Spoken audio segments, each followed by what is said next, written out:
Hello, Darling. como é que você tá? Estamos ao vivo agora. Buenos dias. Como estão as coisas por aí? Estamos ao vivo. Estamos ao Buenos vivo. dias. Tá tudo muito bom, viu? Eu ainda não A tô vida de acostumada com essa vida de empreendedora deu estrela uma aqui do pausa? Pod Teacher, não. Eu tô amando. Não. Primeiramente, muito obrigada por você ter sido convidada, por você ter aceitado o convite, né? Você tá aqui com a gente hoje, contando sua história, e a gente tem muita coisa pra falar. Assim, depois do último episódio da Ju, é difícil alguém ter histórias mais caóticas, né? Mas a gente lançou uma competição, vamos ver o que você consegue trazer pra gente aqui hoje. Mentira, tô brincando.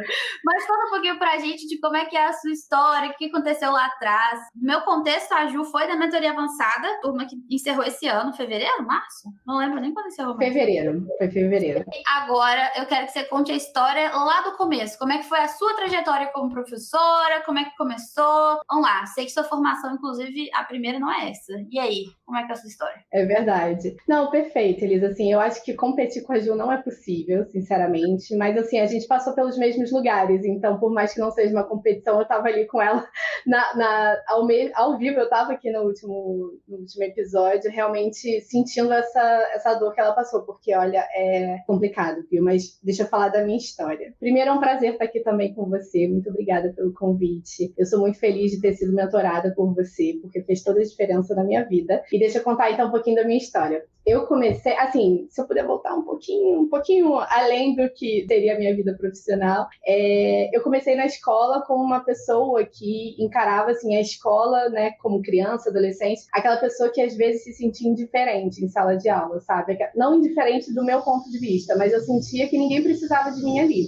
Eu já era muito consciente em relação a isso quando eu era mais nova, porque, assim, as aulas de história, de português, de inglês, era tudo muito engajado, a gente tinha que formar grupos e conversar. E, obviamente, aquela parte que quase todo professor, né, quase todo teacher sofre, que é a física, a matemática, tudo isso, eu sentia como se ninguém quisesse que eu estivesse ali. Nenhum professor queria que eu estivesse ali, sabe? Então, assim, eram professores que provavelmente já passavam pelas coisas que a gente passa hoje em dia, que a gente está passando, que você passou pela escola. Quase todos os meus professores eram bem jovens. E a gente assistia aquela aula que, né, era só quadro, anote, escreva, escute, e assim, isso não entrava na minha cabeça. E eu sentia que se eu não fosse essa aula, não faria a menor diferença, porque eu ia tirar ou nota boa porque eu estudei sozinha no final, ou eu ia tirar nota ruim, porque mesmo estudando eu não era capaz. Então eu sempre tive... Meu Deus, você acabou de me levar lá pro passado, que eu pensei que eu também. Eu não tinha parado pra pensar, mas é a mesma coisa. E engraçado que eu era muito boa em todas as matérias, mas nunca foi por causa do que eu aprendi na escola.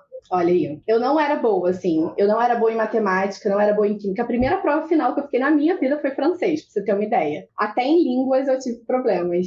Essa história é a mesma história da Jordana, basicamente, eu não cheguei a repetir de ano, mas é bem parecida com a história da Jordana, assim, de não conseguir, sabe, do professor não cooperar e tal, mas também eu não consegui entender. Mas prova final, não sei, aqui no Rio, às vezes todo mundo fala sobre isso, a prova final aqui no Rio é aquela prova que quase te reprova no final do ano. Mas a minha primeira prova final foi de francês. A mulher chegava no quadro e fazia assim: isso aqui não é sala de aula, isso aqui agora é terrorismo. E passava a unha no quadro. Elisa, eu não estou brincando. Isso aconteceu na minha vida, pra você ter uma noção. A minha mãe conta que ela tinha uma professora chamada Elisa, e que essa professora, quando ficava brava, jogava o apagador nos alunos. Gente, que isso? Eu ficava assim... como assim, né? Não tô entendendo. Só que a minha mãe, ela tem 42 anos. Ela teve uma vivência diferente da minha, porque naquela época ainda era meio normalizado esse tipo de, como é que fala? De comportamento, né? Do professor. E eu vejo a minha avó também, ela era professora, mas aí minha avó paterna. E o meu avô, quando ele conta da minha avó, ele sempre fala que ela era brava e tal, mas que todo mundo respeitava e que hoje em dia ninguém respeita porque não pode mais bater no aluno. Gente, pelo amor de Deus, eu não sei nem o que fazer com essa informação. Sim, então a gente tem que pensar também no viés da educação por esse lado, né? A gente fala muito aqui da escola de idioma, mas até que você me lembrou desse ponto aí da escola regular, que eu não tinha nem mapeado. Mas como eram essas aulas aí? Como você... Essa professora, ela era mais velha? Era isso que eu ia falar agora. Ela tinha no máximo 30 anos. E já era surtada. No máximo. Mas provavelmente porque também estava exausta. É isso. Né? Hoje eu tenho uma outra visão, exatamente. E assim, eu estava numa escola pública, só que uma escola pública que é muito boa aqui no Rio de Janeiro, que é o Pedro II. Você passa por prova, então por sorteio e tal. Mas ainda assim, é uma escola que paga bem relacionada. Assim, se você for comparar escolas públicas no geral do estado, pelo menos, né? E essa professora era muito jovem, só que aquela coisa, 30 adolescentes alucinados na escola, não sei o que ela estava passando na vida dela, fazíamos muita bagunça, ninguém queria aprender francês, porque a gente aprendia francês nesse colégio, porque é o colégio Pedro II, ou seja, tinha muita coisa de época de império, e na época o francês era a segunda língua e não o inglês. Então a gente foi obrigada a estudar 4 anos de francês nessa escola. A professora, irritadíssima, ela foi nossa professora por 4 anos. Assim, eu lembro de assistir muitos surtos de professores. Eu lembro de uma de biologia, que a mulher teve um surto, assim, de se tremer toda, sabe? E no final, todo mundo começou a rir, os alunos, sabe? Então, assim, era um desencontro de informação, a gente não sabia o que aquela professora estava passando. A gente achava engraçado, eu acho que eu nem achava engraçado, assim, não me lembro se eu ri ou não, sinceramente, mas eram desencontros, né, de coisas, assim, só que ao mesmo tempo esse colégio foi muito importante no sentido de que toda vez que tinha greve, enfim, essas coisas, eles envolviam muito a gente nisso e a gente entendia a questão da greve dos professores, então a gente meio que estava consciente do que estava se passando, assim, entre os professores, mas dentro da sala de aula era um negócio meio doido, assim, era bem doido mesmo. E quase todos os professores que eu tive estavam entrando, porque esses colégios públicos têm a época em que tem os mais velhos que vão saindo, né? E aí tem uma leva enorme de professores novos. E quando eu estudei lá, eu fazia parte da elite das escolas. O Diego tá corretíssimo, porque o Pedro II é uma escola muito boa, é uma escola federal, mas ainda assim é uma escola pública, né? Então passou por greves, enfim, teve os professores que vinham. A gente nem era o nosso grupo de alunos nem eram os piores, para você ter uma ideia. Meu irmão é professor de história de escola pública hoje em dia, nem se compara, assim, o que ele passa ao que eu passava dentro de aula. Ju, eu passei cada perrengue. E esses dias, ontem eu postei, você viu que eu tinha postado uns stories? Sei que você está meio distante do Instagram, mas eu postei uns stories falando sobre um tweet, né, de um professor falando que a mãe do aluno chegou reclamando que ele tirou nota baixa, e aí ele pediu para olhar o caderno e não tinha absolutamente nada escrito e tal. E aí eu coloquei uma caixinha assim, o que vocês acham? Que é culpa do aluno ou do professor? E daí teve uma moça que marcou que era culpa do professor. E aí ela justificou como? Se fosse eu, ia obrigar esses alunos, todo mundo a copiar, porque eu prefiro pecar pelo excesso do que pela falta. Eu acho que é muito inconsciente essa resposta, porque é uma pessoa que não passou por esse tipo de situação. Eu, como uma professora vindo de uma escola pública, na verdade, eu dei aula em umas 5 ou 6 escolas públicas diferentes aqui na minha cidade, e vindo de escolas de situações complicadas, eu posso te falar que numa sala com 45 pessoas de 17 anos, você não obriga um menino de 17 anos a copiar, entendeu? Você não tem que obrigar um menino de 17 anos a copiar, vamos começar por aí. Então, quando a gente coloca a culpa no professor, a gente tá simplesmente diminuindo, né, reduzindo todo esse problema a uma pessoa, que é onde a corda arrebenta, né, no lado mais fraco. Então, quando a gente lembra das situações de professoras surtadas que a gente teve, realmente foi muito traumatizante para essa criança que passou nessa sala, mas com certeza essa professora também estava vivendo um caos. Quando eu estava na faculdade, eu era estagiária de uma professora que tinha 3 cargos, não podia ter 3 cargos, então ela tinha 2 numa escola pública e 1 numa escola particular, que daí não tinha carteira assinada, né, era por fora, assim. E ela trabalhava o dia inteiro. E ela tinha filha, e ela queria manter essa filha dela na faculdade particular para não viver a vida que ela vivia, segundo ela. Então ela trabalhava muito mais. E ela sempre tinha os surtos contrários. Não era surto de raiva de não sei o que, era surto de eu não vou fazer nada. Sentem e se matem nessa sala. E como estagiária, quando eu comecei, também tinha aquela sensação de, meu Deus, mas ela não vai fazer nada. Meu Deus, mas caramba, que incompetência. E cara, eu vivi 1 ano não naquela escola, em outra escola, mas numa situação parecida para perceber que eu teria feito exatamente a mesma coisa. Esses dias o Diego estava falando assim, e a professora, toda sala a professora fica falando, eu não preciso disso, eu já formei. Você ouviu essa frase? Já. Quem precisa você. E Diego, por que toda professora fica repetindo isso? Eu falei, Diego, modus operandi. Se você chega lá, você se sente assim. Você se sente... Eu já falei essa frase sem querer. Quando eu percebi, ela já tinha saído da minha boca. Porque, cara, é insalubre, entende? Tem muita coisa que você passa ali que é insalubre e que acaba refletindo. E infelizmente vira um ciclo vicioso, porque daí o aluno que está naquela sala não aprende, não tem um desenvolvimento muito bom e depois vai passando e tal. E eu percebi também na faculdade que muita gente que formou comigo não sabia nem dar aula nem inglês, não sabia nem os dois. E formou porque era a última opção que tinha, e aí essa pessoa vai para uma sala de aula ensinar uma outra pessoa. É isso. Infelizmente, a licenciatura tá nesse ponto no Brasil, né? É o curso mais fácil de passar, você passa para ter segurança, não sabe nada, ensina alguém que também não vai saber nada. É isso. E isso que você falou, basicamente, é escolher o seu filho ou escolher a criança que está ali entre as 45 na sua sala, né? Quer dizer, a mulher estava se matando para dar uma outra oportunidade para a filha, para o filho dela, sei lá. Então, assim, quem julga uma coisa dessas, né? Quem julga uma mulher que está trabalhando loucamente para poder dar uma oportunidade melhor para o seu próprio filho e acaba tendo uma atitude dessa na sala? Só que, assim, quando você está ali como aluno, você não vê isso, né? Hoje, eu vejo muito isso e fico, cara, o que estava se passando ali?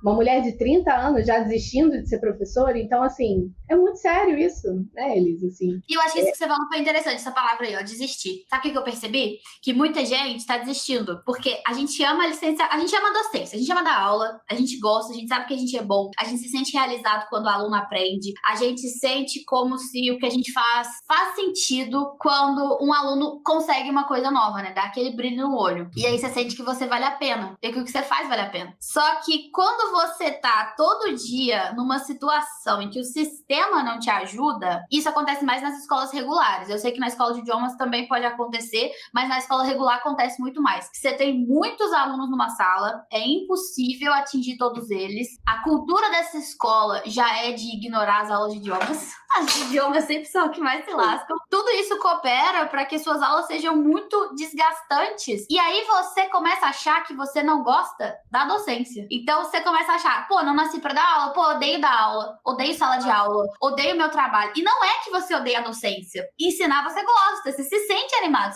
só que você não tem incentivo, né? Então, você tá no lugar errado. E uma coisa que, inclusive, a gente pode conduzir esse episódio pensando nessa ideia. Uma coisa que eu percebo muito é que a galera tem que pensar que você tá no lugar errado na hora errada. Mas é muito difícil de ver isso, porque parece que é tudo ou nada agora. Às vezes a sensação que você tem é ou tudo ou nada, né? Eu só tenho essa visão de escola de idiomas, mas você tem essa visão de tudo ou nada. É agora ali, no calor do momento em que você está sofrendo aquilo, que você não está satisfeito, ou eu desisto ou eu continuo, ou eu persisto. Então, desisto ou persisto. Não existe uma palavra positiva nesse meio, às vezes, né? Vou até anotar. Desisto ou persisto. Não tem a ideia do posso mudar o que tá acontecendo. Porque assim, Ju, não sei, mas quando eu tava na faculdade, realmente só existiam duas opções. Ou você vai ser professor de escola de idiomas, ou de escola regular. Acabou. É isso. A escola regular eu já tinha experiência. A experiência era deplorável. A escola particular, até, tipo assim, a experiência era minimamente melhor na sala de aula, mas só que as condições de trabalho eram terríveis, né? Ganhar super mal, não ter nenhuma garantia de nada, não sei o quê. Então, assim, das duas opções que eu tinha, sinceramente, nenhuma. Preferia nenhuma. Então, eu acho que o que dá desespero e eu vou até anotar isso que você falou de novo, desisto ou persisto. Não tem uma terceira opção. Exatamente, o cenário nunca é bom. Você lembra de ter tido, tipo assim, uma impressão de ter uma outra oportunidade? Alguém te falou que existia um outro caminho ou qualquer coisa? Na verdade, não. Na verdade, isso esbarra na minha primeira formação, na minha primeira profissão, né? Porque eu, quando estava no jornalismo, porque, enfim, quando saí da escola, acabei indo para comunicação, comecei a fazer jornalismo numa faculdade pública, que também seguiu a história da escola, né? Que às vezes você tá satisfeito, não tá, enfim. Você se envolve muito, né? Quando você tá numa rede pública, se você tá nos lugares privilegiados, como eu estava, que era o Pedro II e a UERJ aqui no Rio de Janeiro, você acaba se envolvendo muito com essa questão do sistema, ainda mais se você tem um pezinho na educação. Então, eu já não gostava muito de como a faculdade era conduzida, mas eu comecei a trabalhar com isso e comecei nova, comecei 19 anos, assim, com 19 anos eu comecei no jornalismo, e a sensação que eu tinha no jornalismo desde os 19 anos era, desisto, até eu esqueci minha frase, desisto ou persisto nisso aqui. No jornalismo também? No jornalismo também, foi isso que me fez mudar. Por quê? Então, assim, porque o jornalismo é muito difícil, Elisa. O jornalismo, além do sistema ser muito complicado, porque os empregos, não sei como é hoje em dia, mas na época, para você ter uma ideia, quando eu saí da faculdade, eu fui trabalhar numa rádio de notícias, que é uma coisa muito importante, assim, né, de responsabilidade muito grande. bastante. Eu cobri matérias como, você acha que não vai lembrar disso, mas caiu um voo da Air France, que foi muito sério. Lembro disso. Tinha um herdeiro do trono real de Petrópolis dentro, e nessa época, pra você ter uma ideia, foi a primeira vez que eu descobri que o inglês realmente ia fazer toda a diferença na minha vida, porque eu fui a única jornalista que entrou em contato com Atlanta. Eu ia entrar ao vivo pela CNN de Atlanta para falar sobre o acidente. E você não vai acreditar porque que eu não entrei, Elisa. É muito triste. Nessa época, eu sou velha, tá, gente? Eu tenho 35 anos, eu tô aí um pouquinho na frente. Vou fazer 35 daqui a um mês. Velha, ela é idosa. Quando eu tiver com 35, alguém me chamar de velha, vai apanhar.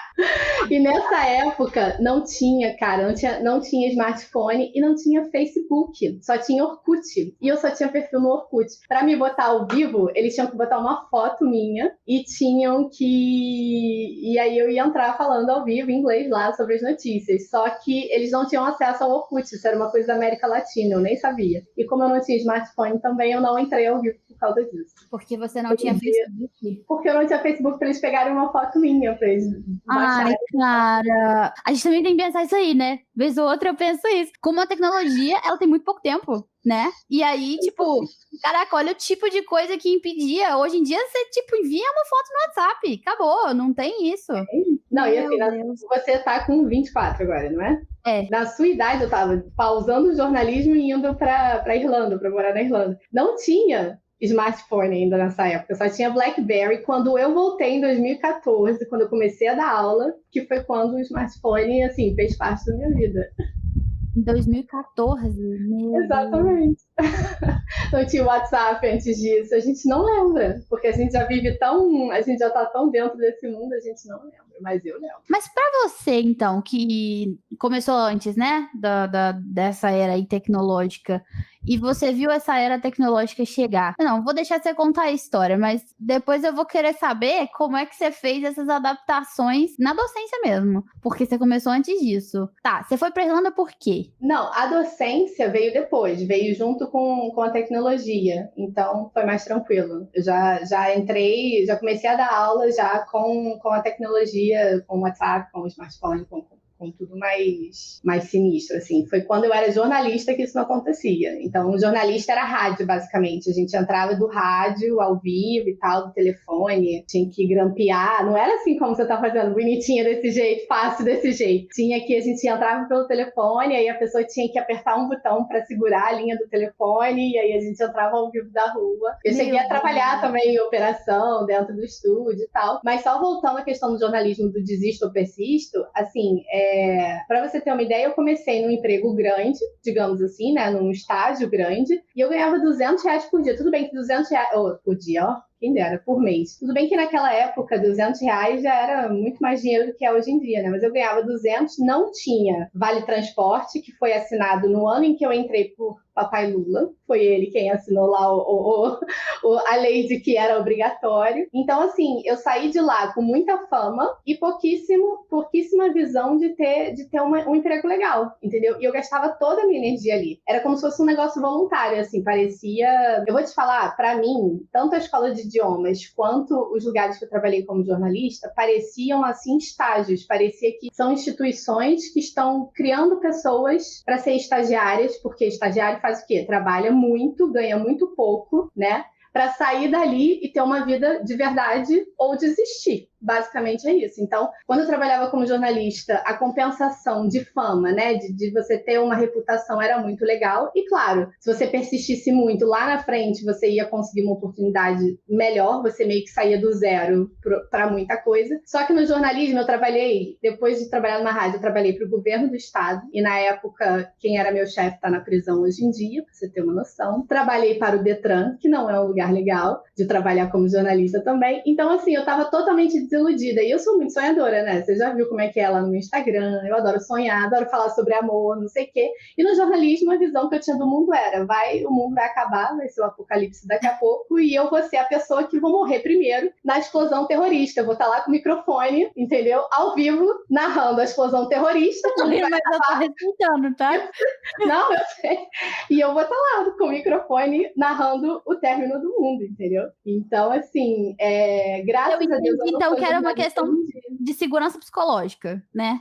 Tipo assim, você sentia que não era o seu lugar porque você trabalhava com desgraças. Exatamente. E assim, tem outras áreas, né? Eu entrei no jornalismo porque eu gostava muito de escrever, eu gostava muito da parte cultural, que às vezes eu fazia. Mas a realidade não é essa. Eu moro no Rio de Janeiro, né? Então, o Rio de Janeiro é uma bomba relógio o tempo todo. E graças a Deus que eu não sou hoje em dia jornalista. Imagina hoje, com fake news, com a cidade como tá. Eu ia estar surtada se eu trabalhasse com jornalismo hoje em dia. Ainda bem que eu Dá parei. desânimo, né? Da gente viver desse jeito. Assim, eu tava falando com o Diego. Tem umas pessoas que a gente conhece da nossa família, assim, das duas famílias, que são muito apocalípticas. Você já conhece essas pessoas? Que tudo pra elas é, meu Deus, o mundo vai acabar, eu vou acabar, eu não vou ter como, e não sei o quê, e tipo, sempre é muita desgraça, e como é ruim ficar perto dessas pessoas. A gente não tem vontade de fazer nada, a gente desanima. E eu lembro que quando eu tava falando isso com ele, porque quando eu fui virar autônoma, né, eu não falei pra essas pessoas, e eram pessoas muito importantes, assim, na minha família, muito próximas de mim, e eu não cheguei a contar, e até hoje não falei, porque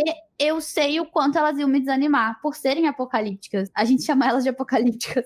Mas porque, de fato, tudo que eu falo era como se uma vez eu citei alguma coisa do tipo, não tô gostando muito da escola e tal, tô pensando em largar. Você não pode, porque você vai morrer, porque não sei o que, vai morrer de fome, e uma desgraça vai acontecer, e você ficou um tempão pra fazer esse concurso. E, meu Deus, como é insalubre também. Então, uma coisa que gostei que você falou que... Deixa eu só tirar esse negócio. Pronto. Que você priorizou, então, sua saúde mental, né? De não ter que lidar com esse tipo de exposição a coisas tão tenebrosas. Gostei, já achei interessante. Eu tô anotando tudo pra eu te falar depois. Não, assim, eu priorizei, e essas pessoas apocalípticas que você fala, eu tenho também na vida, não tenho tantas, eu diria, porque eu sou uma pessoa que me afasto muito de pessoas assim desde muito cedo, mas mesmo que sejam da família, mas essas pessoas também passaram por coisas, né? E não tinha alguém falando ali que dava para não ser desistir ou persistir, dava para ser terceira via. Então eu acho que isso é muito importante de dizer também, né? Que assim, a gente às vezes escolhe o silêncio no início, justamente para a gente conseguir chegar a um lugar em que a gente carregue depois os outros. A gente conversou muito sobre isso, para a gente conseguir depois levar outras pessoas, mas isso vem a um custo. No seu caso, por exemplo, foi você sozinha, não falando com ninguém que estava fazendo isso. No meu caso, foi dando a louca, tipo, no final da faculdade de jornalismo. Eu estava no último período, eu formei, eu colei grau, eu tive a cerimônia, pra você ter uma noção, lá no palco, e fui para a Irlanda. E não tinha terminado ainda, entendeu? Eu voltei e terminei depois. Então, assim,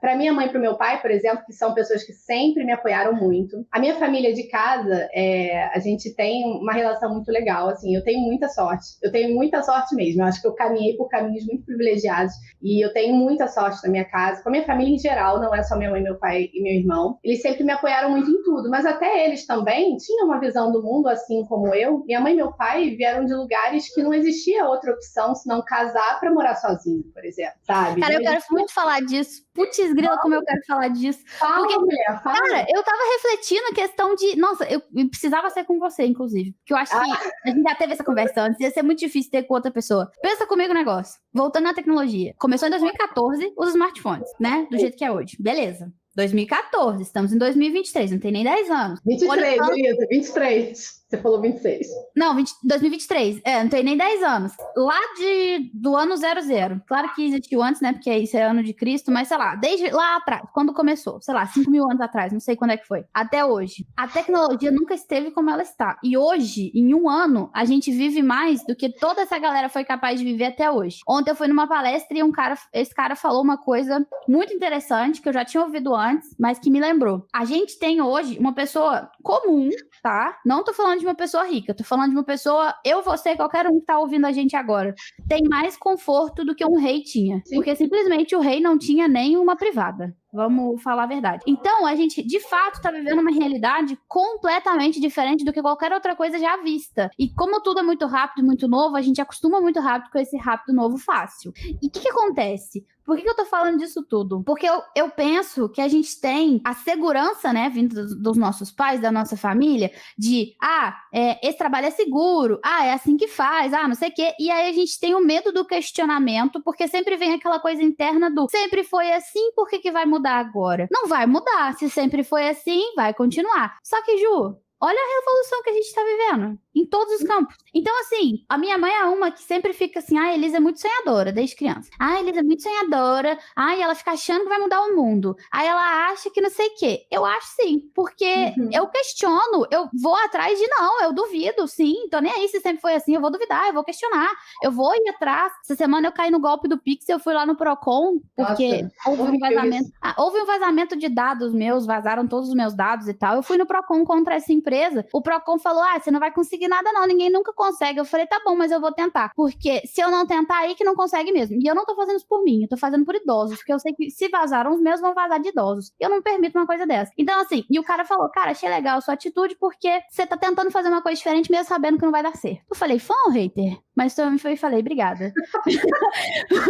Mas o que acontece foi, eu fiquei muito nessa sensação mesmo, uma sensação de a gente é tão acostumado pelos nossos pais, pela nossa criação, a não questionar, a aceitar o que já veio até hoje, que a gente simplesmente nunca questiona, que a gente simplesmente vive o que tiver que viver, porque a gente acha que não tem como ser diferente disso. E claro, gente, olha o tanto que mudou. Eu nem sei te falar o que eu tô pensando, mas são vários devaneios, e aí eu vou passar a vez pra você, pra eu parar de falar abobrinha. Você não tá falando nenhuma abobrinha, vamos começar por aí, né? Não tem nenhuma abobrinha saindo da sua boca. E assim, uma visão que eu te dou eu, por exemplo, não tive em casa é isso que eu insisto muito em falar isso, porque fez muita diferença pra mim, sabe? Eu não tive em casa essa visão apocalíptica das coisas, mas eu tive a visão realista, digamos assim, né? Do que era uma segurança. Que no caso, era você seguir lá a carreira, passa pela faculdade, não sei o quê. Só que assim, ao mesmo tempo, minha mãe e meu pai sempre foram muito tranquilos de falar assim, filha, vai, faz o que você quer, porque você vai ser muito bom no que você fizer. Só que eles ficavam muito angustiados dessa coisa de eu mudar muito, né, de cabeça o tempo todo. E eu acho, Elisa, assim, que é muito importante a gente entender também que tudo isso é feito também por amor, né? Assim, sua mãe fala desse jeito com você porque ela teve a história dela, né? E ela passou por dificuldades, assim, no sentido de ter que decidir o que ela queria fazer da vida dela, como ela queria fazer. Ela é professora, então é um extra, é um item extra nessa lista. E ela coisinha. É isso, e ela queria, que é muito grande, e ela queria que você tivesse uma boa vida. E para eles, para você ter uma boa vida, e isso é o que o mundo quer ensinar pra gente o tempo todo, não conteste, né? Para você ter uma boa vida, ser confortável, viver como um rei e se adaptar e se encaixar, você não quer pertencer? Então faça o que todo mundo faz. E aí a gente não sai. E aí a gente fica lá, hamster na rodinha. Na rodinha. A Annalice falou aqui, ó, nessa rapidez a gente até esquece de agradecer as nossas conquistas, porque já estamos pensando na próxima. Pontual, minha cara, porque isso é uma coisa que eu falo desde o dia que eu comecei. Desde que eu era criança eu lembro disso, que eu comemoro absolutamente toda e qualquer conquista minha como se fosse, assim, a coisa mais incrível do mundo, porque eu não quero que seja banal, nenhum dia. Eu acho que o maior desespero que eu tenho, o maior medo que eu tenho, é que um dia eu tenha coisas ao ponto de tudo ser muito banal e a vida não ter mais graça. Igual um The Sims, que você usa os hacks, tem dinheiro infinito e para de jogar. Eu tenho muito medo de ficar assim um dia. Eu achava muito chato The Sims, gente. Ontem eu tive essa conversa com uma aluna e ela me perguntou o que eu jogava quando eu era mais nova. Ela falou, você não jogava The Sims? Eu falei, não, cara, eu achava um saco aquilo. Você conquistava. Desculpa se alguém adorava, gente, mas eu achava um saco, porque você só ficava conquistando e vivendo aquela vida ali. Eu falava, não, isso não é pra mim, não. Ah, mas eu também não. Eu gostava, assim, teve um tempo que eu gostava, meu irmão gostava muito, e eu gostava de incomodar meu irmão. Então, se meu irmão queria jogar, eu queria jogar. E aí, Lucas, se você estiver me ouvindo, né, que eu sei que você me segue, você me desculpa, eu te amo, mas eu só gostava de jogar pra atrapalhar você. E aí, o que acontece? O The Sims, ele é uma coisa que me trazia muita angústia, por essa mesma questão que a gente tá falando agora. Eu sinto que, se você tem um hackzinho de dinheiro infinito, você para de jogar. E, gente, eu tenho exemplos na minha família, de pessoas que vieram muito do zero, assim, muito humildes. Acabaram ficando muito ricas numa situação completamente diferente. Primeira pessoa rica da família inteira. E hoje nada faz sentido. Nada. Num ponto que nada faz. Não tem como dar um presente de aniversário pra essa pessoa. Não tem como deixá-la feliz. Não tem como. Entendeu? Porque tudo é muito. Eu quero a Ariana Grande. I want it, I got it. Então, eu vejo. Você tá demais hoje, hein? Mas é Ariana Grande. Sério, meu pai falou no dia do aniversário desse nosso parente, ele falou assim, o que eu vou comprar pra ele? Meu pai sempre me pede dica de presente, porque eu sou uma pessoa que observa pessoas. Eu sempre sei a melhor coisa pra dar de presente, porque eu observo muitas pessoas. E aí ele falou, o que a gente vai dar? Eu falei, pai, sinceramente, ele tem tudo que ele quiser. Então você vai dar uma coisa que traz uma experiência legal pra ele. E aí a gente comprou um negócio lá que, enfim, era uma coisa emocional nostálgica pra ele. Era baratinho, mas a ideia era trazer essa emoção e trouxe, né? Então, o meu medo sempre foi esse, por isso eu comemoro todas as vitórias. Mas eu acho que, igual você falou, de verdade, as pessoas fazem por amor. Elas querem o nosso bem, elas querem trazer a segurança da forma como elas conhecem segurança. Mas o não questionamento faz com que a gente perpetue demais essas coisas. Porque é normal você querer segurança pra você, pro seu filho. É normal o seu pai querer segurança pra você e tal. Mas você nunca questionar nada e sempre aceitar só o que vem por segurança, eu não acho normal. Eu acho que não é saudável, sabe? Eu tava na terapia, né, falando com a minha psicóloga ontem e semana passada, e a gente tava bem discutindo relações de família, né? De casamento, de filhos e não sei o quê, e do como a gente vê isso dessa forma, mas você deve saber disso, né? Mas a família, ela existiu só pra conveniência, você sabia? Por exemplo, os indígenas, todo mundo era pai da mesma criança, né? Eles eram criados em grupo. Só que pra saber, quando começou essa influência branca lá, né, dos colonizadores, e pra saber de quem era o filho, com certeza ele era daquela mãe, porque ele veio dela. Mas quem era o pai, se todo mundo criava junto? Então veio a ideia de monogamia, de casar pra você poder saber quem é o pai da criança. E aí as coisas irem pra esse lado. E depois de um tempo na Revolução Industrial, por exemplo, era necessário que os dois, que tivessem duas pessoas na casa pra poder pagar as contas, porque era impossível uma só viver assim. Então, as coisas vieram de uma relação de necessidade, né, de conveniência e acabou se tornando o que é hoje. E não tô questionando amor, não. Com certeza seu pai e sua mãe te amam, você ama eles e tal. É uma relação genuína. Mas eu acho que a gente tem que questionar até que ponto a gente tá fazendo uma coisa porque de fato a gente quer ou porque a gente acha que tem que fazer, né? Em tudo. Não, e nessa história, eu ainda... Família não era pra juntar fortuna? Sim, também. Juliana.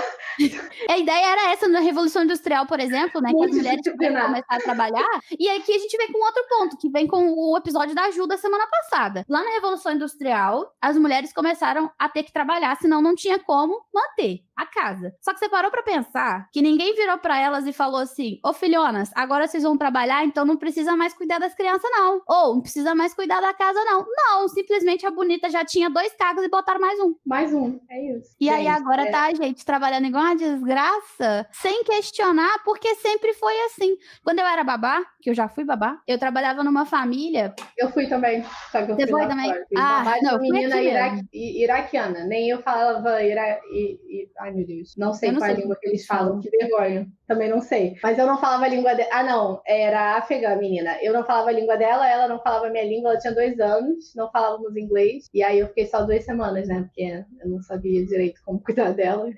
Eu fiquei numa galera aqui perto da minha casa mesmo. Eu tinha uma amiga que era babá deles, e aí um dia ela não pôde ir, me chamou e acabou que eu fiquei. Era R$60, isso era 6 horas de aula minha. Falei, lógico, mesmo que fosse pra ficar um dia inteiro, era melhor ficar com uma criança só do que 45. E aí eu era babá, e eu lembro direitinho do dia que essa moça, mãe dessas crianças, foi na casa da prima dela com umas outras primas. Então tinha umas 5 primas, cada uma com seus filhos. Os maridos não estavam lá, porque eles estavam curtindo o dia deles. E aí uma delas falou, não, porque você sabe que filha é de mãe, né? Lógico, se você teve, é óbvio que quem tem que cuidar é você. Por que você tá exigindo alguma coisa do seu marido? E nesse dia eu já fiquei um pouco incomodada. E esse questionamento sempre surgiu. Então assim, eu fui uma pessoa, você já deve imaginar, né? Chata e tal, questionadora demais. Minha mãe sempre fala que eu sou polêmica, mas porque eu não... Se você fala uma coisa pra mim e eu não entendi o porquê, eu não vou aceitar. E foi tanto fazendo isso que eu trouxe pro nosso trabalho de hoje. Esse podcast, eu não sei se vocês conhecem outro podcast que tem uma relação parecida. A minha ideia com ele não era ficar mostrando várias histórias de sucesso pra você se inspirar,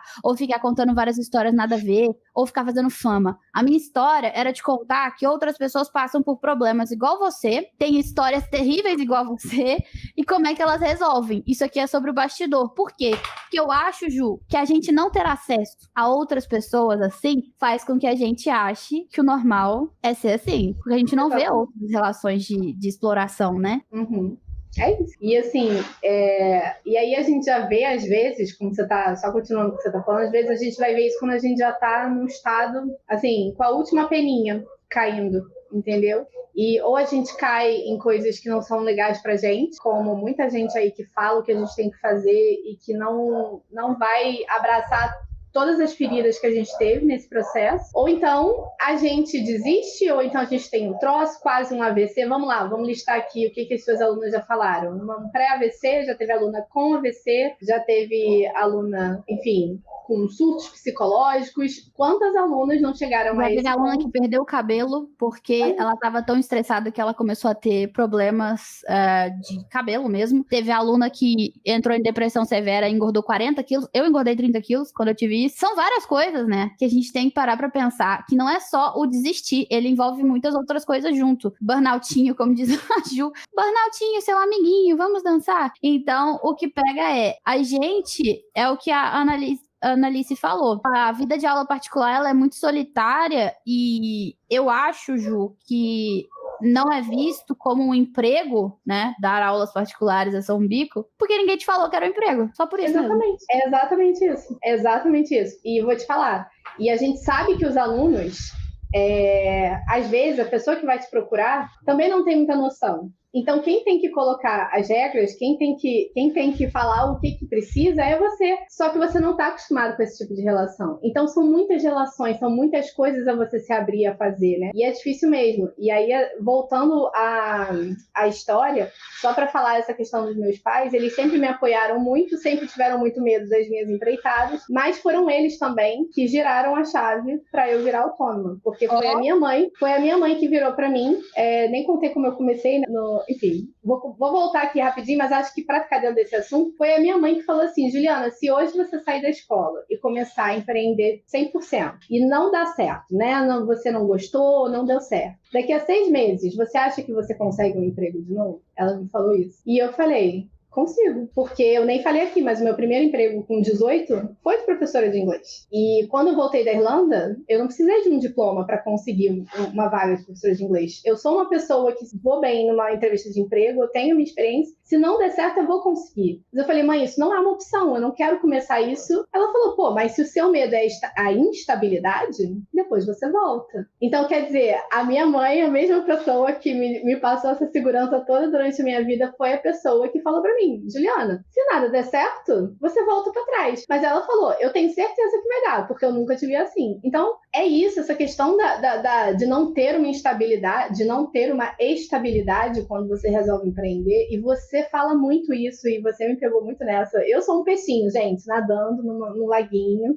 um peixinho colorido. A Elisa ia lá, me pescava e me jogava de volta no lago. Me pescava e jogava de volta no lago. E teve um dia que eu virei uma baleia inteira, sabe? Um submarino. Ela tava sempre no meu direct. Eu lembro até a foto que você tinha no seu Instagram na época, que o fundo era amarelinho.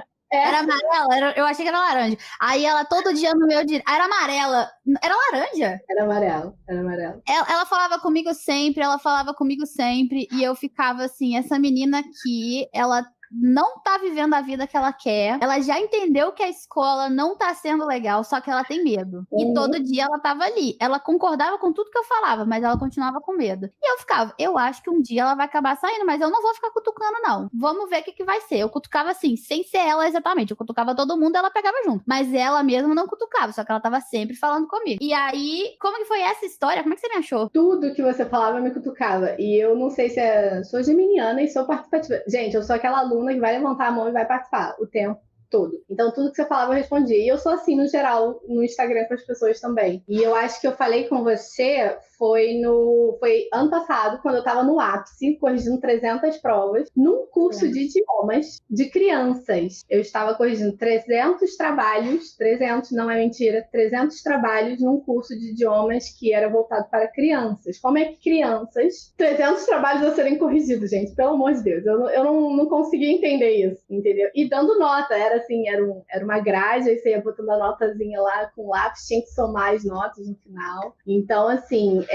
você falou alguma coisa, você estava numa época falando muito sobre a questão de ter tempo para a família, tempo, né, de ficar com as pessoas, por isso você escolhia ser autônoma. E eu já estava 50% autônoma e estava no presencial, porque eu achava que eu ainda tinha que ter certeza se era isso mesmo que eu queria, porque eu não sabia se eu queria ficar online, porque a pandemia foi muito difícil, mas eu gostei muito de dar aula online, não sei o quê. E já estava numa sexta-feira fazendo o que eu fazia o mês inteiro, dando aula de segunda a quinta para crianças e adolescentes. Só na sexta-feira eu fazia o mesmo valor que eu fazia de segunda a quinta. E aí você falou... Você fazia com aula particular o mesmo valor que você fazia de segunda a quinta na escola. E agora o valor já reajustou 4 vezes, eu diria. Então, hoje, numa sexta-feira, você faz o valor de 4 semanas na escola. Mas eu vou te perguntar, você vivendo isso, por quanto tempo você viveu isso? De, tipo, a sexta-feira valia seu segunda a quinta? Acho que foram 5 meses. Em maio, assim, nessa época do ano passado, eu resolvi sair. Então, vamos pensar. 5 meses, são 20 semanas. Você passou 20 semanas vendo que segunda a quinta valia o mesmo que sexta e nunca questionou, ou passou, às vezes, assim, na sua cabeça um pedacinho, um questionamento de caramba. Todos os dias. E isso embarra muito no que... Vou voltar um pouquinho a história agora para contar como eu comecei dando aula, que vai fazer mais sentido. Isso esbarrava basicamente no dia em que eu comecei, eu sabia que eu queria voltar. E eu falei isso pra minha mãe. Minha mãe é muito minha amiga, então quando eu falo assim, é porque eu sou muito amiga dela. Eu falei pra ela, mãe, eu voltei, hoje é o primeiro dia que eu voltei, eu já sei que eu não quero mais voltar lá. Só que eu precisava pisar, eu tenho umas coisas muito assim, desde muito nova, eu sonho muito, a minha cabeça é muito cheia de devaneios, assim, não são devaneios, hoje eu sei que podem virar realidade, mas eu não sei se você conheceu, mas tinha um desenho quando eu era pequena que era Fantástico Mundo de Bob. Ele olhava um gravetinho de madeira e ele imaginava todo o universo. A minha mãe falava comigo, toda vez que eu tinha uma ideia absurda, ela falava, lá vai o Bob. Eu nem sei quem é o Bob, eu nunca vi o desenho, mas eu já fui chamada de Bob muitas vezes, então eu acho que eu sei do que se trata. Me tocou no gatilho. Então, é exatamente isso. O Bob, ele andava num velocipedzinho, ele era uma criancinha bem pequena, ele olhava qualquer coisa e aquilo virava uma história absurda na cabeça dele. É que nem eu hoje vendo aí, né, sei lá, vendo alguma coisa que você postou nos stories e criando toda uma história em cima. Então, por isso que eu sou tão criativa, eu sempre fui assim. Só que as pessoas não são assim, isso assusta. Criatividade e ação em relação à criatividade assusta muito as pessoas, porque as pessoas estão ali naquele mundinho assim, né? Então, eu deixava a minha criatividade externar até o ponto de que não fosse incomodar ninguém, porque eu começava a me questionar quando alguém começava a falar, Juliana, que isso? Mas em casa, minha criatividade sempre foi muito estimulada. Quando eu comecei, como é que eu comecei a dar aula? Eu basicamente voltei da Irlanda, eu passei 2 anos lá, e falei, não vou voltar a ser jornalista, não quero ver o mundo mais assim, mas também não sei o que eu vou fazer. E lá eu fui bartender, né? Trabalhei em bar, não sei o que, eu falei, eu acho que eu vou tentar fazer isso no Rio de Janeiro, mas né? Como trabalhando em bar lá, eu pagava todas as minhas contas, fazia tudo, chegou no Rio de Janeiro, era muito ruim, né? Aí eu terminei, enfim, terminei a faculdade de jornalismo, mas falei, eu preciso fazer alguma coisa. E aí eu fui mandando currículo. E o que apareceu foi dar aula. E aí me botaram numa sala e falaram assim, quem é você, Juliana? Me conta da sua experiência. Não tenho experiência, acabei de voltar da Irlanda, tá contratada. Foi assim. Quem já trabalhou em escola... Entra num outro ponto, né? Você morou fora, você claramente sabe dar aula mais do que um professor que tá aqui. E pra isso. Sempre aparece. Até hoje faz.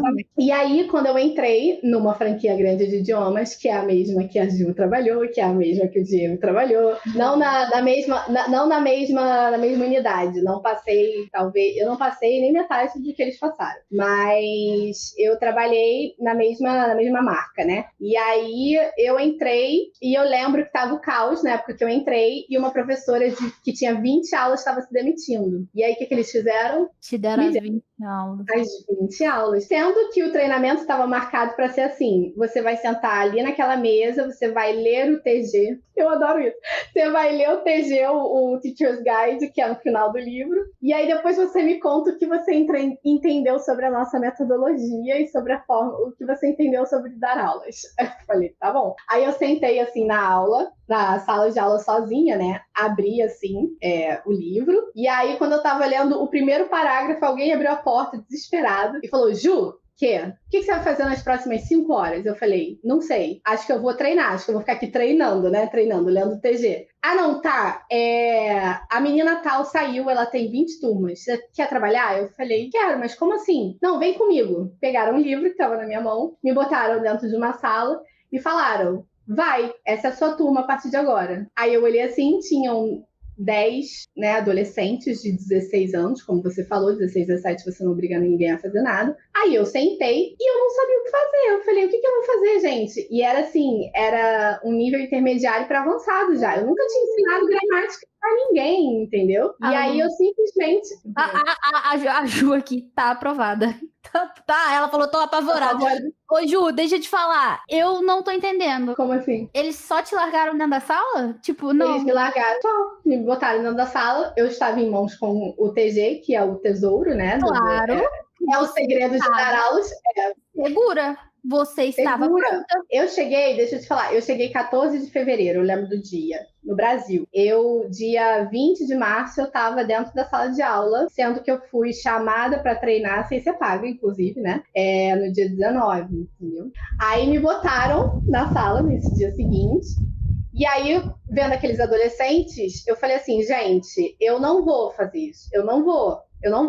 Eu vou sair daqui e eu vou embora. Eu não vou fazer isso. Eu não vou dar aula para uma pessoa sem ter sido treinada. Eu não estudei para ser professora. Tem gente aí estudando a beça e fizeram isso. Essas pessoas devem estar pagando muito dinheiro, porque o meu pai, com muito custo, pagou meu curso de inglês. Eu tenho plena noção do investimento que é. Então, eu vou fechar o livro e vou fazer aula. E fechei o livro, não dei aula do livro. E comecei a conversar com eles em inglês mesmo, que eles conseguiam. E foi incrível porque a gente conversou. E você sabe que nessa parte eu sempre fui muito boa, né? Eu sempre fui de comunicação, enfim, sempre fui... Eu conseguia ali manter algum tipo de conexão com eles, mas em mente, assim, vou sair daqui e não vou voltar. Mas eu quero fazer um comentário antes de você continuar, porque eu quero falar pra todo mundo que tá me ouvindo aqui agora. Presta muita atenção. Inclusive, se minha equipe estiver me ouvindo, vai ter que sair um post disso no feed. Simplesmente, escuta o que a Ju tá falando agora, escuta o que a outra Ju falou na semana passada e vê se vocês não concordam comigo. Você consegue ver, Ju, que a gente que é professor vê a educação, vê as aulas de idiomas do cursinho como educação, mas os donos da escola veem apenas como uma mercadoria? E eu não tô brincando. Gente, simplesmente a gente vê qual é a evolução que meu aluno vai ter, o que meu aluno vai aprender depois, o que eu posso ensinar, o que eu preciso passar, o que não sei o que. A única parte de todo esse processo que tá preocupada com a evolução de algum aluno é a gente. E é o nosso nome que tá em jogo, a gente tá na linha de frente. O dono da escola, isso é uma coisa muito importante. Alguém falou pra mim, foi o Diego. Ele mandou um áudio pra mim falando dessa franquia e quando ele falou isso, ele me chamou muita atenção que ele falou uma frase que fez um plim na minha cabeça. Ele falou assim, na escola que eu trabalhava, ocorria uma supervalorização do comercial. Quando ele falou isso, eu fiquei assim, sabe? Eu não tinha entendido, mas eu fiquei incomodado. Porque na escola que eu trabalhei de idiomas aqui na minha cidade, o dono da escola é professor. Então, ele também estava preocupado com o desenvolvimento dos alunos, entende? Mesmo, enfim, fazendo várias coisas erradas, ele estava preocupado se os meninos iam aprender ou não, de fato. Só que eu parei pra pensar que a maioria das escolas de idiomas, o dono da escola não é professor. O coordenador, na maioria das vezes, também não é professor. E simplesmente a escola de idiomas não é um lugar para você aprender idiomas. É um lugar para você vender aula. É um artigo de luxo. Elisa, ser dono de uma franquia não é diferente hoje, quando você vê quem é que está, né, comprando, quem é que está por trás dessas franquias, de ser dono de uma loja de pão de queijo, de ser dono de uma loja de sapato. Então, assim, quando você para pensar, quando você para analisar, é muito difícil. Existe. Graças a Deus existem professores que são donos de escolas. A última escola que eu trabalhei era assim, não era uma franquia, era uma escola que foi feita do coração de uma professora. Coisas aconteciam que eu não concordava. Mas assim, ela é totalmente desenhada do ponto de vista educacional, que não pode esquecer o empresarial, como a gente sempre fala aqui. Mas era uma empresa familiar, né? Familiar que eu digo assim, era pequena, era toda a família ali da professora que administrava, a professora já era uma senhora, já tem tradição, essa escola que é aqui no Rio de Janeiro há muito tempo, não é uma franquia. Eu não concordava porque é um ponto de vista educacional diferente do meu, ponto, entendeu? Que hoje em dia, né, depois de 10 anos aí de experiência, 9 anos, quase 10, eu entendo qual é o meu ponto de vista. Hoje eu já estou terminando letras também. Então, assim, ser dono de uma franquia não é diferente de ser dono de uma loja de pão de queijo. Ser dono de uma franquia, quando você vai comprar uma franquia, você olha pra lá e pensa, eu quero de McDonald's ou eu quero da... Não vou falar nenhum nome pra não ser processado, mas você pensou num nome, eu sei que sim. Então, eu acho que realmente a gente tem que parar de pensar como a escola é um lugar de aprendizado, a escola é um lugar de não sei o quê. Algumas realmente são, mas tem muitas delas, principalmente as franquias, que ela não existe pra ensinar, ela existe pra isso aqui que a Ju falou. O comercial ganha comissão altíssima. A gente que dá aula, que faz a força de trabalho, que traz os alunos, que faz com que essa pessoa pague R$500 por mês pra estudar ali, são 10 pessoas naquela sala, a gente que faz absolutamente tudo, fica com R$1.500. Mas a pessoa do comercial que fechou aquela venda, porque é só uma venda, é só um cliente, fica com 4.000. E por quê? Porque o que interessa ali é o quanto você tá vendendo. Então eu acho que a gente tem que parar de pensar na questão. Isso é muito grave. A gente tem que pensar que não é pelo aluno e pela educação. E a minha revolta foi essa. Quando eu saí da escola que eu trabalhava aqui, porque tinha muitos alunos, né? Eu sempre fui muito dedicada, então eu costumava ficar com os alunos que tinham necessidades especiais também. Minha mãe é professora apoio, eu já tinha alguma experiência com isso. Então eu tinha muitos alunos que eram crianças pequenas e eles tinham TDAH ou autismo ou coisas nesse sentido que os outros professores não sabiam lidar, e aí eu tinha esse acesso, né? Ficava comigo ali como monitoria, às vezes como turma mesmo. Só que essa pessoa não aprendia naquele método, não adianta, não tem como. E acima de tudo, uma franquia para ser replicável, ela precisa ter um método que seja exatamente igual em todos os lugares. E a gente como professor sabe que o aluno não aprende exatamente da mesma forma como o outro aluno. Não tem como várias uma só, né? Não existia uma só. Exatamente. Tem quantas? Então, isso me incomodava. Não era nem sobre a escola em si, não era nem condições, porque eu vou falar a verdade. Se você prestar atenção em tudo que eu já reclamei até hoje, eu reclamei da escola regular. Da escola de idiomas eu tenho pouco a reclamar. Eu reclamo do pagamento, mas eu tenho muito pouco a reclamar. Porque o pagamento eu não concordo, e o fato de usar um método só. Porque a escola que eu trabalhei, o dono era um professor. Agora, quando você para pensar que a maior parte das franquias, a pessoa que comprou, ela fez unidunité entre o McDonald's e essa, você começa a ver como diferente, você começa a se enxergar explorado. Porque outra frase que você falou que eu anotei, que eu achei importante, você falou no comecinho, foi: a escola de idiomas é um estágio, ou te prepara para outro lugar ou para desistir. Então, para de enxergar a escola de idiomas que você trabalha hoje, às vezes ela é muito boa, e ok, mas começa a prestar atenção com um pouco mais de questionamento, um pouco mais de crítica, se ela de fato está preocupada com esses alunos que você está se matando tanto para ensinar e se sente culpado quando não consegue, ou se ela só está preocupada com quantos deles vão fechar a matrícula no fim do mês e quanto dinheiro ela vai ganhar com isso. E aí a culpa para de ressoar em cima de você, porque eu não sei se você tinha isso, mas eu tinha muita culpa quando esses meninos não aprendiam, porque eu ficava, eu sei ensinar, eu sei o idioma e eu não consigo ensinar porque o método não deixa. Elisa, eu vou te falar, assim, a minha experiência, assim, depois eu fiquei, você até me perguntou por que então eu fiquei tanto tempo nisso. Eu entrei como jornalista, né, como vindo de uma confusão mental muito grande, procurando me sentir bem. Aquilo ali me fazia mal, que eu não concordava, mas me fazia bem ao mesmo tempo, porque ainda tem isso. Você falou, eu me sentia muito culpada quando eu não conseguia fazer um aluno aprender, mas eu me sentia muito bem quando eu via o resultado do que eu fazia, independente do que estava acontecendo na escola, ou seja, independente das condições de trabalho, independente de como eles não me treinaram, independente de tudo, eu via o poder do que eu estava fazendo, entendeu? E aí aquela visão de mundo negativa começou a ficar positiva, então tá, já que eu não vou ser a repórter lá fazendo apocalipse, transmitindo ao vivo o apocalipse, talvez eu possa fazer um trabalho de formiguinha. Eu acho que você veio de um background diferente, porque a gente veio já da carga de ser responsável pela aprendizagem do outro. Você não veio. Então, toda vez que você conseguia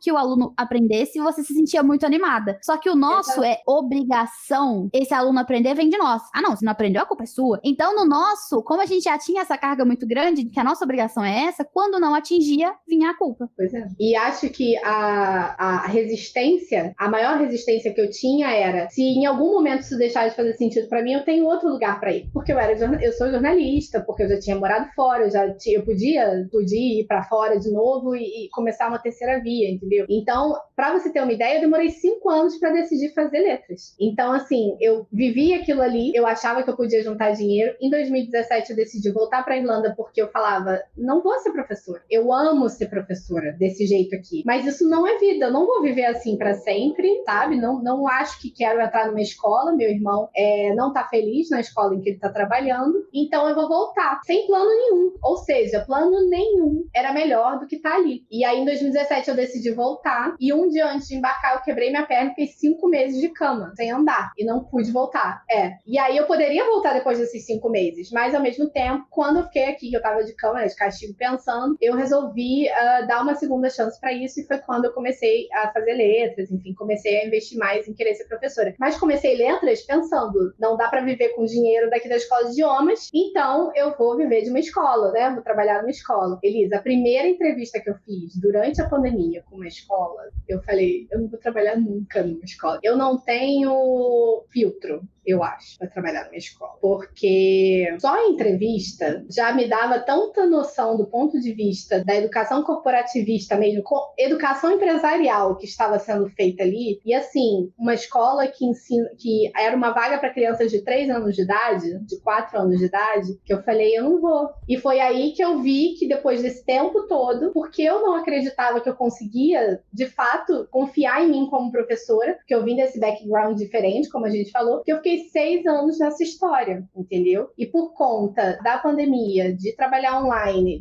de começar a ter que escolher dar minhas aulas particulares, porque ainda tem isso, eu não acreditava que eu conseguia dar aula particular, mesmo com 5 anos de experiência. Porque eu falava assim, eu sou o que eu sou, olha só o nível da bagunça mental, sabe? Você falou, você desistiu de ser jornalista porque você priorizou a sua saúde mental. Tudo bem, só que ali eu tava na oportunidade perfeita, eu tinha o dinheiro pra ir, eu juntei o dinheiro pra ir, eu tava com 23 anos e fui. Hoje, vamos voltar aqui, eu sou uma mulher de 33 anos, eu acho 32, 33, antes de eu desistir de fato. Eu era uma mulher de 32... muito linda, Jordana. Eu era uma mulher de 32, 33 anos e eu falava assim, cara, como assim eu vou dar uma aula sozinha? Eu não sou professora. Entendeu? Porque ninguém treinou. Aquele treinamento que teve lá não foi um treinamento. Como é que eu vou sozinha dar uma aula? Que metodologia que eu vou usar, gente? A faculdade não estava me dando ainda suporte para isso, porque estava muito no início, sabe? Então eu falava assim, como é que eu vou ser uma professora? Como é que eu vou pegar um aluno particular e ensinar se eu não tenho um livro, uma sequência didática? E vou te falar, hein? Isso eu já trabalhava numa outra escola, que foi essa que eu saí no ano passado, que era uma escola de uma professora, do ponto de vista educacional, uma escola excelente, viu? Eu não tenho o que dizer de lá.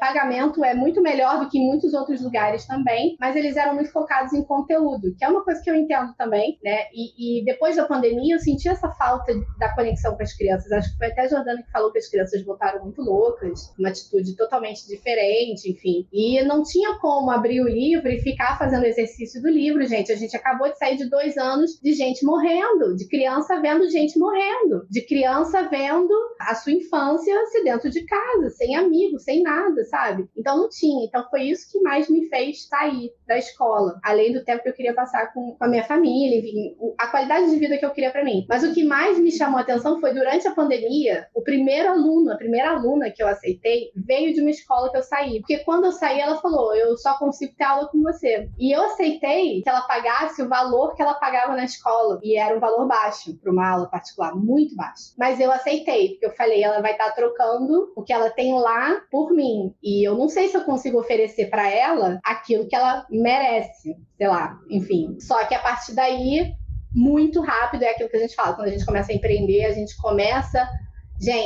quando a gente começa a empreender, os resultados positivos vêm numa velocidade, também é muito difícil, mas os resultados positivos vêm numa velocidade muito grande. Você começa a validar muito monstro que tem na sua cabeça pro bem, entendeu? Tudo que você duvida sobre você, se você tá ali, tá com ajuda, tá em comunidade, sabe, com outros professores, tá fazendo as coisas, você começa a ver as coisas dando certo e você começa, aos poucos, a tirar esses sentimentos de que você não consegue. A Ju tá falando, tive esse sentimento, Ju, é isso. A todo momento, eles são assim, você é treinado numa escola de idiomas para trabalhar, tem muito respaldo, porque as pessoas que estão te treinando não são da educação. Elas não sabem te treinar, entendeu? Então você se treina dentro da sala de aula, você se conecta aos alunos e aprende as coisas que você tem que fazer. Eu não vou te enganar, eu fui a muito treinamento coletivo, assim, da franquia, que foi muito legal. Eu aprendi muita coisa importante e muita coisa legal. Só que eu não via isso acontecendo. Vou contar uma situação, eu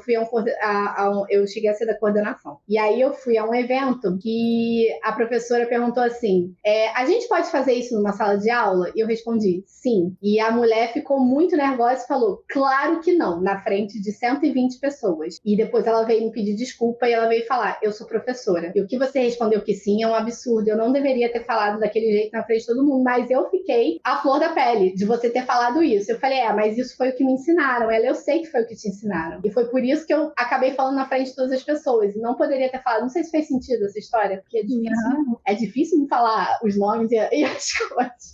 Mas era sobre metodologia, sabe? Era sobre metodologia de ensino. Então, assim, hoje eu sou outra pessoa. Eu já passei pela faculdade, eu já aprendi muita coisa. Eu fui atrás de muita coisa. Gente, vai atrás de conhecimento, sabe? Porque assim, mas eu estou numa universidade renomadíssima, mas eu estou com professores muito experientes. O mundo não é isso, gente. O mundo é muito mais. Para você ensinar melhor, você tem que buscar o que mais se comunica melhor com você. Então, para você ser uma boa professora, para você conseguir esse resultado que a Jordana linda que falou, tua aula é incrível, Ju, também amei sua aula, Jordana, você é maravilhosa, entendeu? Não é só você sair de uma instituição e replicar aquilo ali. Quando você sai de uma escola de idiomas, é muito difícil você desintoxicar. A gente quer dar aula para todos os alunos, a gente quer ser a melhor em tudo, a gente quer conseguir dar conta de tudo, porque era isso que exigiam da gente quando a gente estava na escola. Ninguém dava nenhuma educação pra gente, desculpa, com treinamento, né? Mas eles te exigem que você seja a melhor pessoa possível, mas eles fazem questão de te mostrar que você também é a pessoa mais substituível possível, caso aquilo não dê certo. Cara, eu tenho duas coisas muito importantes pra falar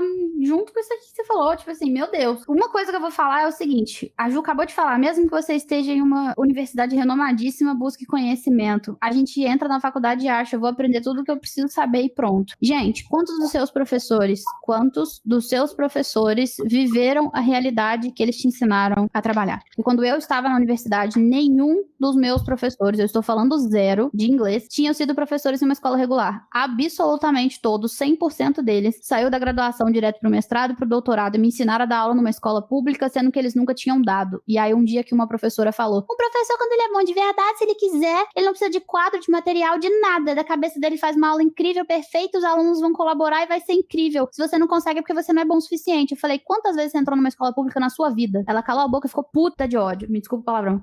Indignada. E eu falei assim, se você nunca entrou numa escola, você não vai me ensinar o que eu tenho que fazer numa escola. E eu não aceito alguém me falar uma coisa se a pessoa não tem background. Eu não tô falando só da universidade, não, porque a universidade é o maior exemplo. Semana que vem, no podcast, a gente já vai ter no Pod Teacher, a convidada vai ser a Gabi, que foi professora de universidade, inclusive. Mas, além da universidade, eu tô falando que mentoria também, né, Ju? Isso eu luto contra os meus concorrentes aqui, vamos falar assim. Eles ensinam coisas que eles também nunca viveram. Então, vai te ensinar a dar aula numa escola, sendo que a única experiência que essa pessoa teve na escola foi sendo coordenador. Vai te ensinar a fazer uma coisa que essa pessoa nunca viveu. Vai te ensinar a ser autônomo, sendo que ela tem outro cargo como professora numa escola pública, que é o que mantém ela, e ela não te conta. Então, assim, pelo amor de Deus, questiona também de onde tá vindo isso, gente. Por favor, questiona. Teve uma menina uma vez que ela me bloqueou, porque ela ficou fazendo vários anúncios falando assim, eu vou te ensinar a ser autônoma, ser autônoma, ser autônoma. E aí eu fiz um story, ela me seguia, né? E eu fiz um story assim, gente, eu tô vendo um monte de anúncio de pessoal falando que vocês serem autônomos, sendo que eles mesmos têm um cargo no município e não te contaram. Do Rio de Janeiro, eu acho, inclusive. Não é do Rio de Janeiro, é de São Paulo.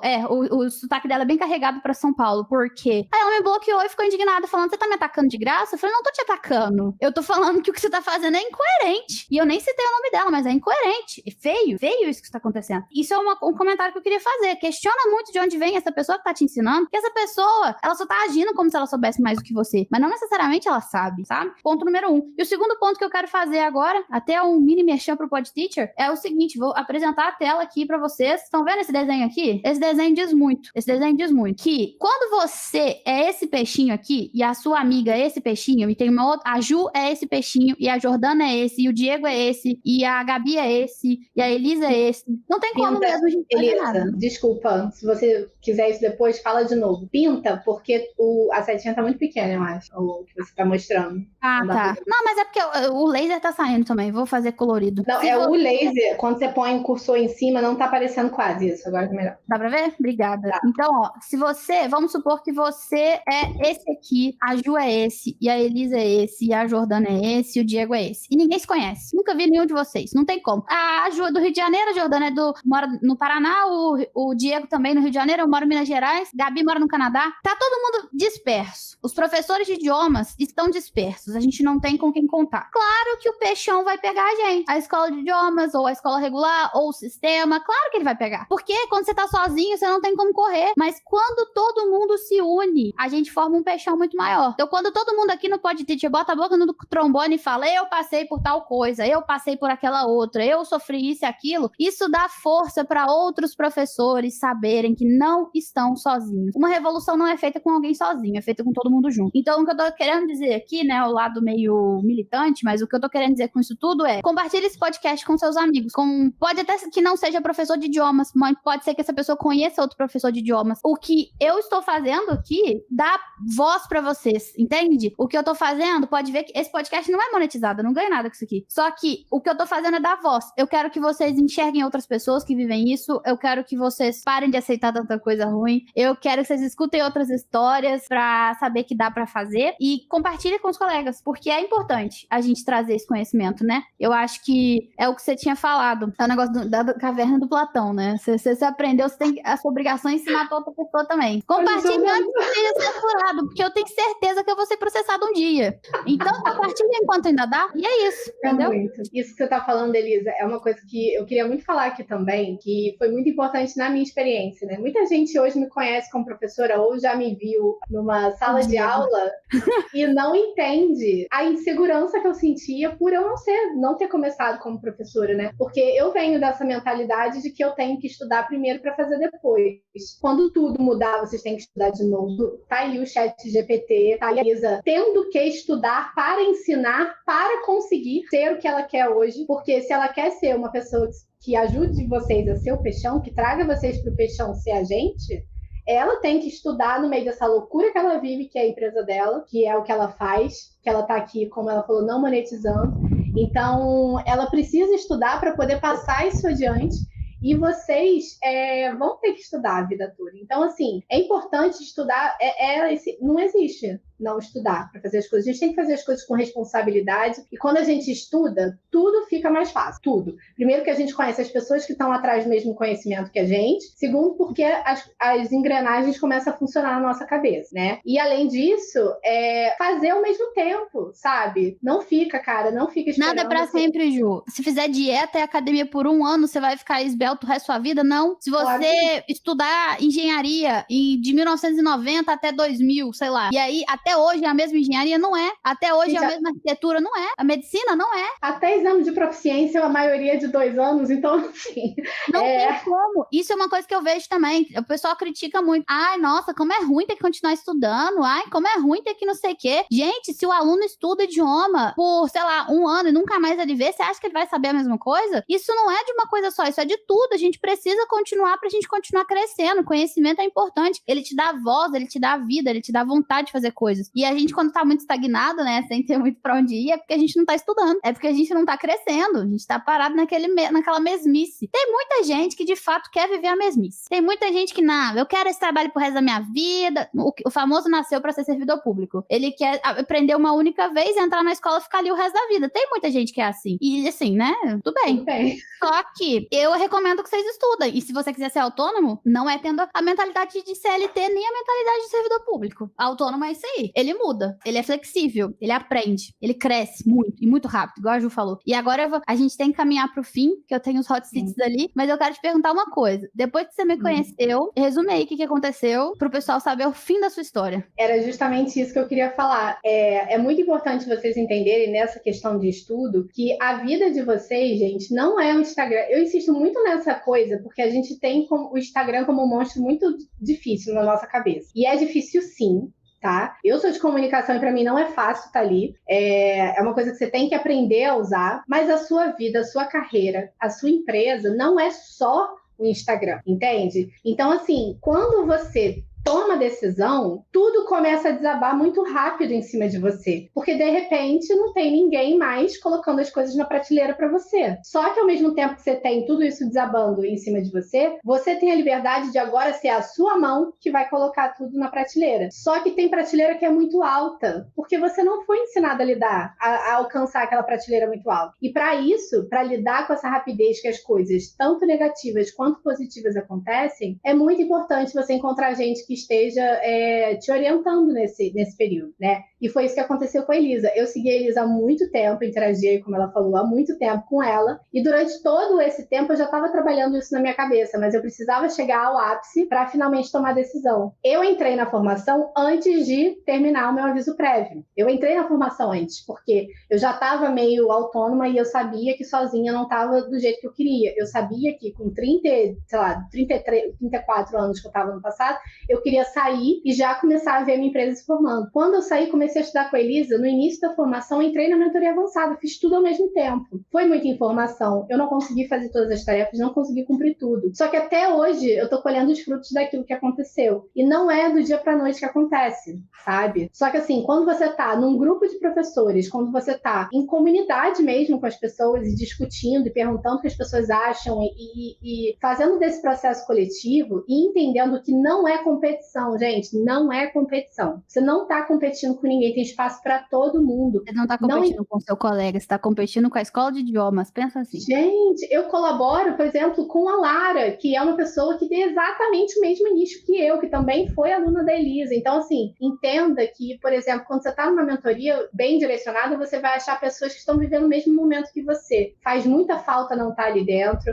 Faz muita diferença estar ali dentro e você vê os resultados vindo muito rápido na sua direção, tanto as coisas pesadas quanto as coisas positivas, e estar num lugar onde você tem a colaboração nesse nível te ajuda a organizar isso e a não surtar. Porque o surto do positivo também chega, né? O burnout do que é bom também chega, né? Então, é importante a gente ter isso. E por que não é só o Instagram? O Instagram é um jeito de você falar com vários professores. Mas, gente, lembrem-se, a sala dos professores. Ali, mesmo que você estivesse num lugar em que os professores estavam só reclamando, todo mundo ali estava querendo mudar. Então, imagina que lindo que é você ir atrás de pessoas que estão no mesmo gás, na mesma energia que você para mudar o mundo, sabe? Então, quando você tá nessa energia, você tem que encontrar pessoas de mesma energia e começar a colaborar. De que forma? Várias formas. Entrando numa mentoria, fazendo uma parceria, conversando, sabe? Vai fazer um curso, vai estudar sobre uma metodologia ativa, forma um grupo de estudos com os professores, sabe? Movimente-se e junte-se a outras pessoas. É isso que eu tenho que dizer. Tem espaço para todo mundo e que venha mais gente. Exatamente. É isso. Ju, muito obrigada pelo seu episódio. Eu amei também. Todo episódio é sempre, né, um mix de emoções. Espero que a gente tenha conseguido passar para vocês tudo aquilo que a gente pensa. E isso tudo veio de devaneios que a gente tem normalmente, tá? A gente manda mensagem ali no direct e quando vê, estamos refletindo várias coisas da vida. Mas é importante trazer essa reflexão. E eu acho que a mensagem final que a gente quer deixar para vocês é: se você quiser ir rápido, vai sozinho. Mas se quiser ir longe, tem que ir acompanhado. Não tem como, né? Porque você precisa de apoio. E se apoio é tudo que te falta, já manda o podcast para outra pessoa, convida outro teacher a ouvir. Às vezes nem precisa ser teacher, mas só alguém que tá precisando de um pouco de motivação mesmo, né? E, como eu disse, e vou repetir todos os dias, minha maior meta de vida como empreendedora e até como meta pessoal é que todo professor de idiomas do país saiba que ele não precisa de uma escola para viver a vida dele. E é isso. Fechar as escolas de idiomas, terror das escolas. Vamos ver quanto tempo a gente leva para ser censurado.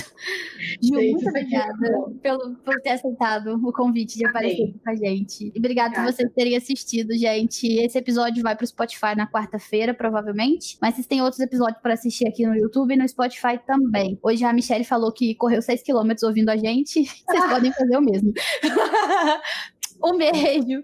Até mais. Beijo, gente. Tchau.